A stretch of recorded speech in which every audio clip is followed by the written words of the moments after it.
성도 여러분 안녕하십니까? 네, 행복한 안식일입니다.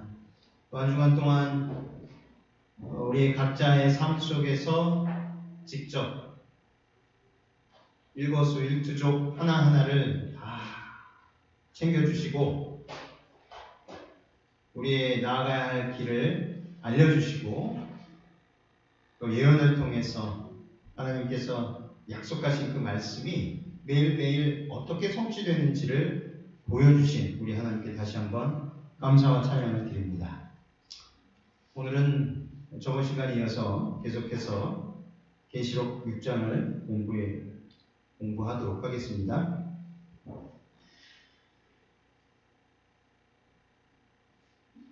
6장 3절입니다. 둘째 인을 떼실 때에 내가 들으니 둘째 생물이 말하되 오라 하더니. 6장 4절입니다. 이에 붉은 다른 말이 나오더라. 그 탄 자가 허락을 받아 땅에서 화평을 제하여 버리며 서로 죽이게 하고 또 큰 칼을 받았더라. 이 둘째 인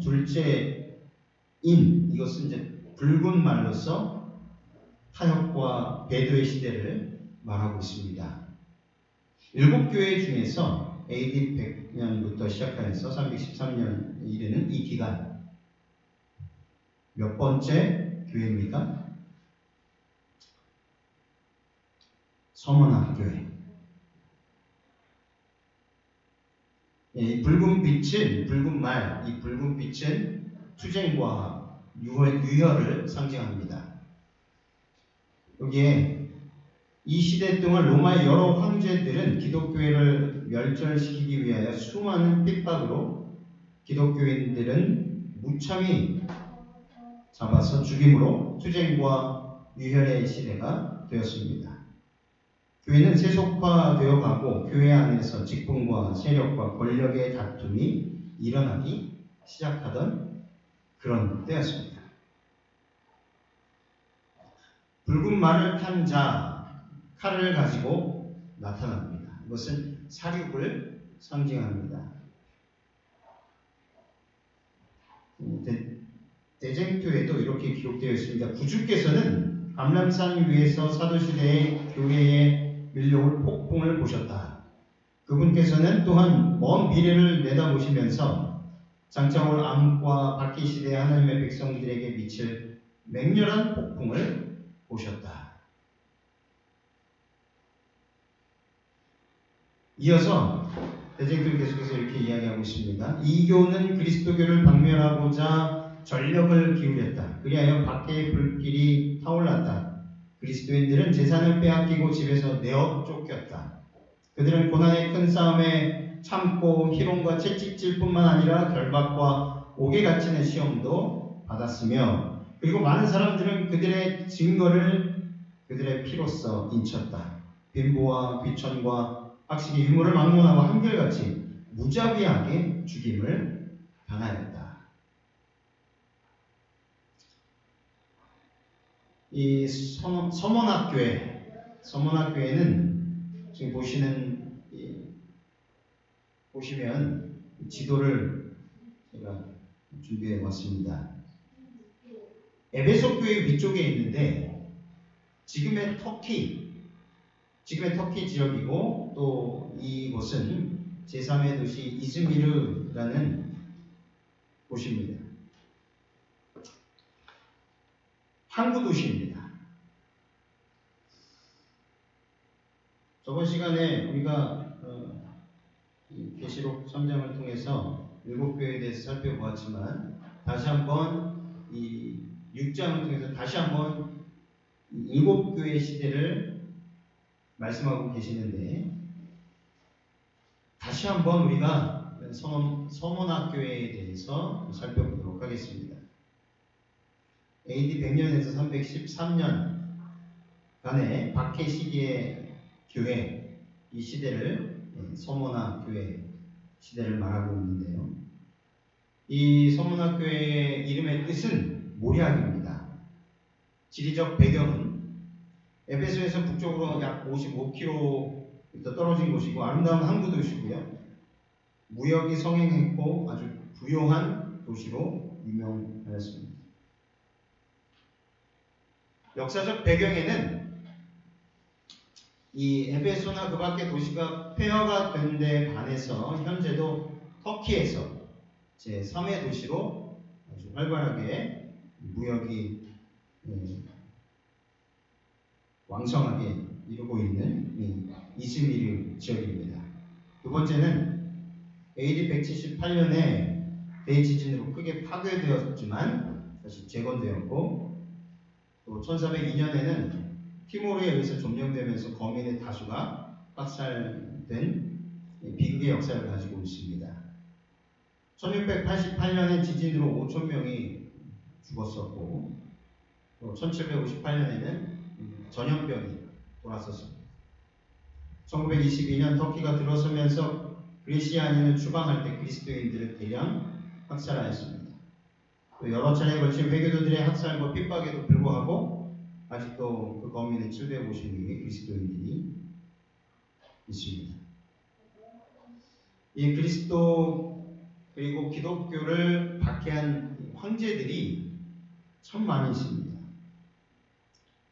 트라이안 황제, 또 아드리안, 안토니우스 피우스, 특별히 이 안토니우스 피우스 때에 이 서문학교의 감독이었던 아주 신실한 그리스도인이었던 폴리캅을 화형시켰던 그런 황제였습니다. 이 트라이안은 98년, AD 98년에서 117년까지 교회를 불법 단체로 해서 집회를 금지하였고, 신앙을 포기하지 않으면 형을 집행하겠다 라고 했던 사람이 황제였습니다. 이 아우렐리우스 161년에서 180년 그리스도인들을 극장의 놀이개거리로 삼았습니다. 막시미누스는 235년에서 238년까지 치리하였는데 재판도 없이 50명, 60명 정말 많은 사람, 많은 그리스도인들을 무더기로 생매장시킨 그런 황제였습니다. 데키우스 249년에서 251년 한 제국의 한 종교 가장 혹독한 핍박을 자행했던 황제였고요. 갈루스 251년에서 253년 잇따라 일어난 재난과 역병을 기독교인들의 탓이다 라고 불렸습니다. 바벨리안 253년에서 260년 동안 황제로서 나라를 다스렸는데요. 기독교인은 로마교에 귀의하여야 한다라고 했습니다. 디오클레시안 284년에서 305년, 303년부터 최악의 핍박이 이때부터 시작이 되고, 그 다음에 갈렐리우스, 막시미누스, 우리가 너무 잘 아는 콘스탄틴 황제로 이어지게 되는 것입니다. 특별히 10일 동안의 환란은 매우 유명한데요. 첫 번째는 제1차 포고령에 이렇게 나와 있습니다. 모든 교회당을 완전히 부숴 없애고 성경을 불태워버릴 것이며, 관직에 있는 자가 그리스도인이면 직위를 해제하고 하급인들은 자유권을 박탈할 것이다. 두 번째, 제2차 포고령에는 감독과 장로, 집사 등 모든 지도자들을 투옥하고 어떠한 강제적 수단을 써서라도 로마의 신들에게 제사 드리게 할 것이다. 세 번째는 제3차 포고령인데요. 제사하는 날에는 감옥의 문을 열고 신들에게 제사하는 신자들은 석방할 것이며, 거절하는 자는 죽음의 고통을 불사하고 고문할 것이다. 회유를 한 것입니다. 감옥에 있는 사람들까지도. 제3차 포고령, 제사하는 날에는 감옥의 문을 열고, 그렇죠? 제4차 포고령에는 로마 제국의 모든 인민들은 로마의 신들에게 절하게 하고 제사하게 할 것이다.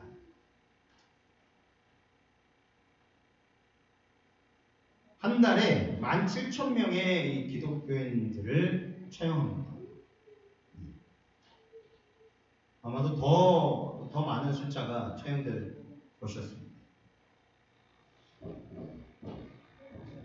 이 유다 역사가 유세비우스는 이렇게 교회사에서 기록합니다.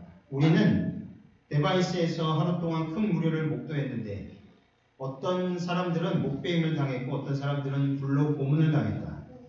그리하여 사륙하는 칼날은 무뎌졌고 약해지고 부러졌으며 바로 집행자 자신들까지도 지쳐서 서로들을 쉬게 하여 주기까지 하였다. 하루에 수없이 많은 이 그리스도인들을 죽여야 됐기 때문에 얼마나 이 칼날이 옆에서는 계속해서 칼날을 갈아야 했었고 계속해서 죽여야 했었고 이런 일들이 일어났었기 때문에 유세비우스는 이렇게 기록하고 있는 것입니다.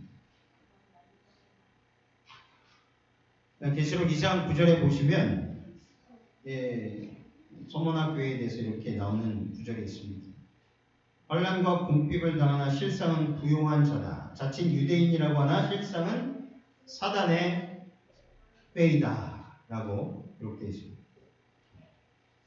이 두 가지의 실상, 그러나 도리어 그리고 오직, 이 말은 무슨 말일까요? 그러나 실상은 부요한 교회라는 것입니다. 이 서문학교회가 부요한 교회다. 누가복음 6장 20절에는 예수님께서 이렇게 말씀하셨죠. 예수께서 눈을 들어 제자들을 보시고 가라사대 가난한 자는 복이 있나니 하나님의 나라가 너희 것이니요. 가난한 자는 복이 있다라고 말씀하셨습니다. 산상보훈에도 스스로 구원받을 수 없고 스스로 어떤 의로운 행동을 할 수 없다고 생각하는 자들은 그리스도께서 주실 수 있는 도움을 감사히 여기는 사람들이다. 그들은 심령이 가난한 자들이며 그리스도께서 복이 있다고 하신 사람들이다. 또 이어서 산상보훈 7쪽 8쪽에는 죄를 깨닫게 하시는 하나님의 영으로 감동을 받는 사람들은 자신들에게 선한 것이 전혀 없다는 것을 알게 된다. 그들은 지금껏 해온 모든 일이 이기심과 죄로 혼합되어 있는 것을 본다. 주님께서는 가난한 자를 초청하실 수 있다는 것입니다. 모든 사람들에게 초청을 했는데 그 중에 심령이 가난한 사람들이 그 초청에 응한다는 것입니다. 바꿔서 이야기합니다. 산상보훈 8쪽 9쪽에 그분은 그대의 궁핍을 당신의 은혜의 부요함과 바꾸라고 명령하신다. 우리는 하나님의 사랑을 받을 가치가 없다. 그러나 우리의 보증이신 그리스도께서는 그 사랑을 받을 자격이 있으신 것은 물론 당신에게로 나온 모든 사람을 넉넉히 구원할 수도 있으시다. 과거의 경험이 어떠하든지 그리고 현재의 환경이 아무리 절망적이라 할지라도 연약하고 속절없고 낙담한 현 상태 그대로 예수께 나가면 우리의 자비하신 구주께서는 멀리서부터 우리를 맞아 당신의 사랑과 팔과 의의 두루마기로 감싸 주신다.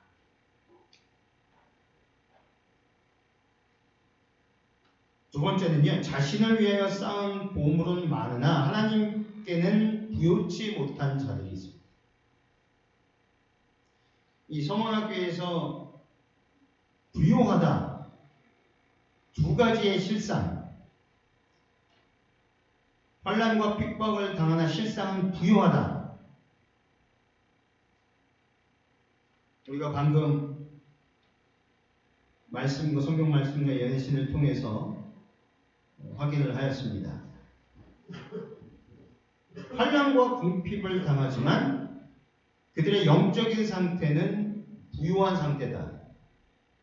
근데 그렇게 될 수 있었던 이유는 심령이 가난하였기 때문이다라는 거죠.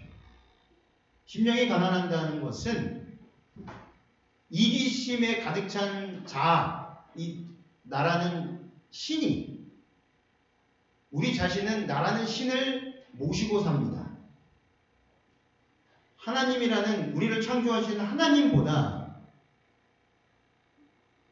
하루에 24시간 중에 시간을 떼어놓고 보면 나라는 자아의 신을 섬기는 시간이 훨씬 더 많다는 것입니다. 그런데 성령의 능력으로 성령의 세밀한 음성까지 듣기 위하여 무릎 꿇고 기도하고 말씀을 통해서 하나님께서 우리 각자에게 들려주시는 말씀을 귀 기울여서 듣기를 원하고 노력하는 사람들에게는 성령께서 역사하시기 때문에 그 우리의 이기심으로 가득 찬 자아가 우리 마음 가운데 자리하기가 어렵다는 것입니다. 그래서 심령이 가난해질 수 있다는 것입니다. 심령이 가난하게 되는 것도 우리의 힘과 능력과 노력으로 되는 것이 아니라 그분의 능력, 임재하심으로 가능하게 된다는 것입니다. 그래서 쉬지 말고 기도하라. 범사에 감사하라. 그렇게 말씀하신 이유가 있는 것입니다. 기도는 영혼의 무엇이다라고요? 호흡이다. 하나님의 거룩한 말씀은 우리의 영혼의 양식이다라고 말씀하십니다. 하루 한 끼 정도 굶는다고 죽진 않습니다. 근데 숨을 안 쉬면은 몇 분까지 참을 수 있습니까? 물속에서는 한 10분까지 참으시는 것 같아요. 근데 물속 말고 이 상태에서 한 4분 참나요? 4분도 길죠. 3분? 이렇게. 3분짜리 인생인 것입니다. 어찌 보면 우리 인생은 3분짜리. 하나님께서 눈에 보이진 않지만 이 대기 중에 우리가 꼭 필요한 공기를 주시기 때문에 대가 없이 그리고 공짜로 우리는 누리며 살아가고 있습니다.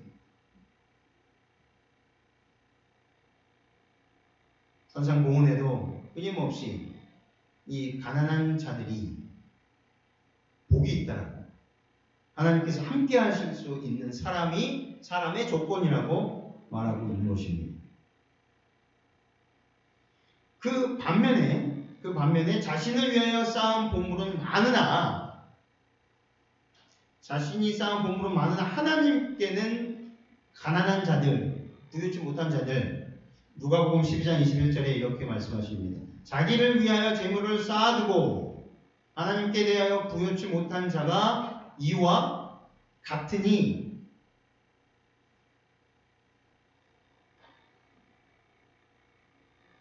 교회 직원 이권입니다. 우리는 깨어 기다리지 않는다. 세상 애착과 재리의 유혹이 우리의 믿음을 갉아먹었다. 우리는 구주의 재림을 고대하지도 사랑하지도 않는다. 우리는 자신을 돌아보는 일에만 열중하고 있다. 우리는 불안하며 하나님께 대한 굳센 신뢰가 너무 부족하다. 많은 사람들은 곰핍을 당할까 겁이 나서 걱정하며 온갖 머리를 짜내어 계획하고 일한다. 그들은 기도하거나 예배 시간에 참여하거나 할 시간이 없다.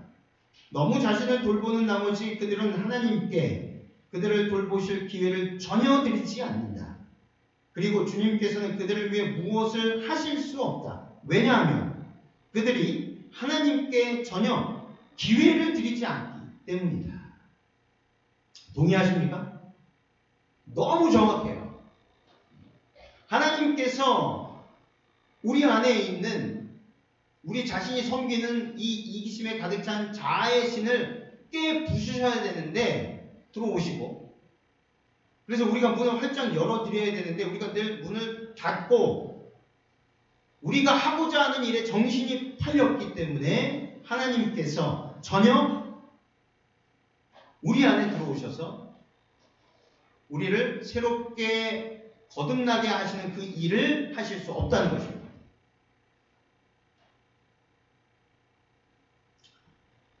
이 서머나 교인들은 그리스도의 삶을 재현하였습니다. 고린도후서 8장 9절입니다. 우리 주 예수 그리스도의 은혜를 너희가 알거니와 부요하신 자로서 너희를 위하여 가난하게 되심은 그의 가난함을 인하여 너희로 부요케 하려 하심이니라.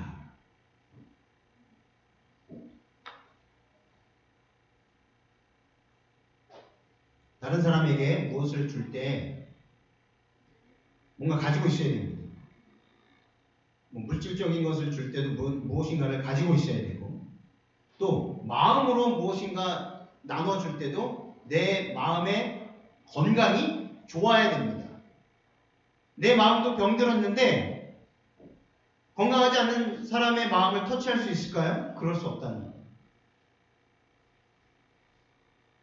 은혜와 사랑이 충만하신 하나님께서, 부족함이 없는 하나님께서 왜 가난하게 되셨습니까? 고린도후서 8장 9절에 우리를 부욕해 하시기 위하여 가난하게 되셨다는 거죠. 사도행전 332쪽에 한번 극기와 희생의 길에 들어오신 그리스도께서는 당신의 생명을 주시기까지 돌아서지 아니하셨다. 보좌와 십자가 사이에는 그분을 위한 휴식처가 없었다. 예수님께서 이 땅에 오셔서 우리를 위하여 봉사하신, 근데 분명한 목적이 있었다는 것입니다. 그 목적은 다 아시는 것처럼 한 명이라도 더입니다. 한 명이라도 더 살리기 위해서. 네. 한 명이라도 더.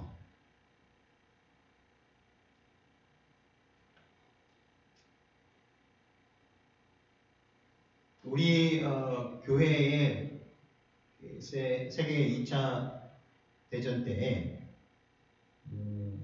도수산병이라고 아실 겁니다. 도수산병. 데스몬드 도수산병인데, 이 도수산병이 일본과 미국의 전투에서, 오키나와 전투에서 총 한 자로 들지 않고 정말 70명 이상의 동료들을 구합니다. 그때 뭐라고 하냐면, 하나님께 간절히 기도한 게 하나 있었습니다. 그게 뭐였냐면 한 명이라도 더 였습니다. 한 명이라도 더 구하게 하시옵소서.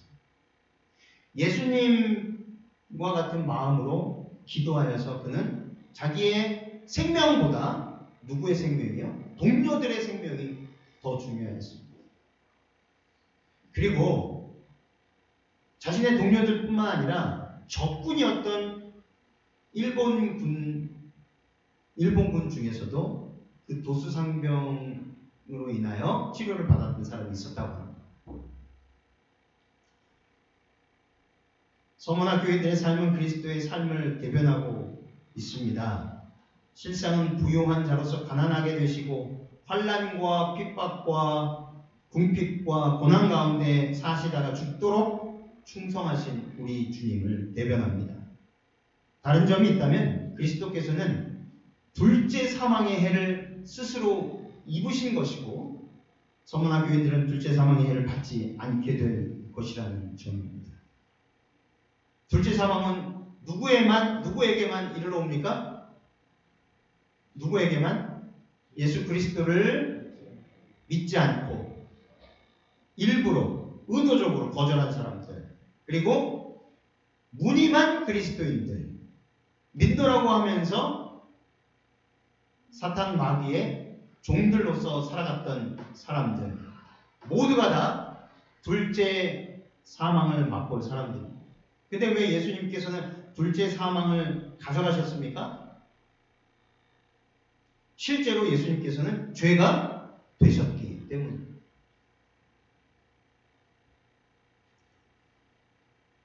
야고보서 2장 5절입니다. 내 사랑하는 형제들아 들을지어다. 하나님이 세상에 대하여는 가난한 자를 택하사 믿음에 부유하게 하시고 또 자기를 사랑하는 자들에게 약속하신 나라를 유업으로 받게 아니하셨느냐. 자칭 유대인이라고는 하나 실상은 사단의 행위다. 스스로는 유대인이라고 말하지만 사단의 무리로부터 당하는 회방이 있다는 거죠. 이 무역의 도시였던 서머나에는요, 유대인들이 굉장히 많이 거주하였다고 합니다. 큰 영향력을 행사하였습니다. 특히 서머나의 감독이었던, 아주 신실한 서머나 교회의 감독이었던 그 당시 86세가 됐던 폴리캅이 순교를 당할 때 로마의 총독은 그를 살리려고 애를 썼지만 유대인들이 오히려 사람을 선동하여서 극장에서 사자의 먹이가 되게 하자고 소리를 질렀습니다. 원형 경기장에서. 그러나 이미 여러 그리스도인들의 고기로 배가 부른 사자에게 끌려가는 것은 의미 없는 일이기에 화형에 처하도록 외쳐댄 것입니다. 그날이 안식일이었음에도 불구하고 화형주에 장작 더미를 쌓는 일과 불을 붙이는 일을 적극 누가요? 유대인들이 적극적으로 도왔다는 것입니다. 너무도 정확한 유대인들을 향한 너무도 정확한 예언의 말씀이 아닐 수 없다는 것입니다. 스스로는 유대인이라고 말하지만 사단의 회다. 예수님께서 돌아가실 때에 유대 지도자들이 바라바는 살리고 예수를 죽여라. 지금도 그렇습니까? 신실하게 진리 안에서 말씀대로 살아가려고 하는 참된 그리스도인들을 여전히 핍박하고 있습니다. 이제 곧 이 세상이 끝나기 전에 하나님께서는 서머나 교회에 있었던 그리스도인들에 대한 엄청난 핍박과 같은 그런 핍박이 다시 돌아올 것입니다. 그때에 심령이 가난한 자들은 오직 말씀 안에서 예수님이 어디로 인도하시든지 믿음으로 순종하며 하나님께서 어떻게 그들을 지키시고 돌보시는지를 직접 보게 될 것입니다. 우리 가운데에서도 순교하는 많은 사람들이 생겨날 것입니다. 우리 가운데에서도 때로는 천사의 보호함을 받아서 끝까지 하나님께서 그 무리들을 통해서 역사하시고자 하시는 그 역사가 일어날 것입니다. 순교를 하든 또 핍박을 피해서 하나님께서 숨겨주시든 그것은 우리의 선택이 아니라 하나님께서 우리를 통해서 일하실 때에 우리가 온전히 순종하면 하나님께서는 우리를 통해서 영광을 받으신다는 사실입니다. 스스로는 여호와의 총회라 부르기를 좋아했던 유대인들, 그들이 하나님의 백성임을 자랑스러워했던 그들, 그러나 그들이 사람을 죽이는 데 앞장섰을 때에 그들에 대한 예수님의 평가는 사단의 회였다라는 것입니다. 더욱 특이한 점은 책망이 없는 교회, 빌라델비아. 이 빌라델비아에 주는 어려움도 유대인들에 의해서 자행되었다는 것입니다. 가장 큰 골칫거리, 그리스도인들에게 있어서 가장 힘겹게 했던 사람들, 아이러니하게도 형제요, 자매요, 혈연 관계를 맺고 있었던 유대인들이었다는 사실입니다. 환난과 핍박, 고난에 대한 그리스도인들의 태도는 어떠했습니까? 영적 선물 1권 103쪽에 그리스도인들이 당한 고통 때문에 그들은 주님께 더 가까이 나가지 않을 수 없었고 형제 상호 간에도 더욱 사랑하게 되었다. 교회 증언 9권 228쪽에 그리스도는, 예수님은 교회의 고통에 닥치는 것을 허용하시는 것이 아니고 교회의 순결과 현재 유익, 영원한 유익을 위해 그것이 꼭 필요한 것을 보셨다.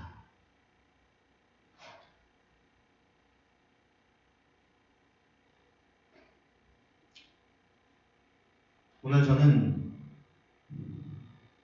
계시록 6장을 통해서 다시 한번 6장의 두 번째 말, 붉은 말을 통해서 우리들에게 주시는 그 기별을 함께 살펴보았습니다. 아무쪼록 서모나 교회가 그 시대에 놀라운 핍박이, 어려움이 있었지만 핍박이 있으면 있을수록 더욱더 그들은 더욱더 서로 간에, 상호 간에 깊은 사랑을, 교제를 나눴다는 사실입니다. 지금 우리에게 어떤 핍박이 있습니까? 어떤 환란이 있습니까? 눈에 보이는 환란과 핍박이 이르러 오지 않는다 할지라도 지금 코로나19로 인해서 오는 이 환란, 이것은 사실은 큰 환란도 아닙니다. 여전히 우리들은 자유롭게 제한되지만 여전히 하나님의 성전에서 예배를 드릴 수 있습니다. 그러나 서모나 교회 시대처럼 예배 드리는 것까지도 이제 자유를 뺏길 날이 올 것입니다.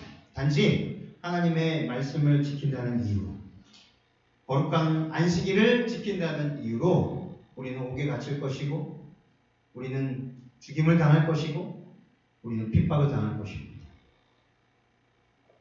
그렇지만 승리할 것입니다. 계시록 6장을 통해서 그 붉은 말을 통해서 그 붉은 말의 시대 서모나 교회가 사단 마귀로 인해서 큰 핍박을 당했지만, 죽임을 당하였지만, 그래서 그 원형 경기장의 그 바닥이 많은 그리스도인들의 살점과 피로 범벅이 되어서 축축해진,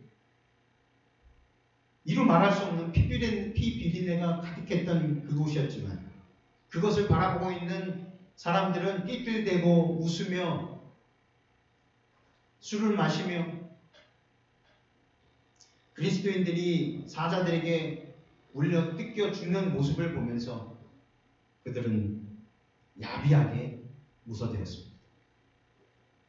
그때와 똑같은 일들이 곧 올 것입니다. 그때 끝까지 하나님 안에서 견디시는 86세의 폴리캅처럼 끝까지 하나님께 충성을 다하는 저와 여러분들이 되시기를 간절히 바라며 말씀을 마치겠습니다.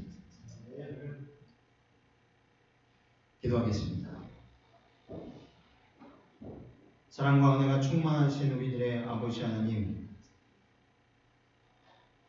서모나 교회의 감독이었던 폴리캅이 화형장의 이슬로 사라졌던 그날, 많은 그리스도인들이 눈물을 흘리며 정말 간절히 하나님께 기도하였습니다. 그러나 그들의 눈물과 외침은 하나님을 원망하고 불신하는 외침이나 기도가 아니라 끝까지 견디는 기도였고, 말씀에 약속된 그 언약의 말씀을 붙잡는 기도였습니다. 우리에게도 약속된 그 말씀을 붙잡는 믿음을 더욱더 강하게 심어주시고, 서모나 교회에 있었던 그 엄청난 핍박이 온다 할지라도 끝까지 견디며 끝까지 주님을 배반하지 아니하고 끝까지 하나님의 말씀에 저희의 마음과 생각과 뜻을 다 드리는 저희 모두가 될 수 있도록 축복하여 주시옵소서. 심령이 가난한 자가 복이 있다라고 말씀하셨고, 하늘나라가 심령이 가난한 자들의 것이라고 말씀하셨습니다. 그러하오니 성령께서 우리들에게 말씀하실 때에 어떤 말씀을 하시든지 믿음으로 순종할 수 있게 하여 주시옵소서. 그래서 우리의 심령이 더욱더 가난해져서 우리의 영혼이 주님의 부요하심과 같이 부요할 수 있도록 인도하여 주시옵기를 예수님의 이름으로 간절히 기도합니다. 아멘.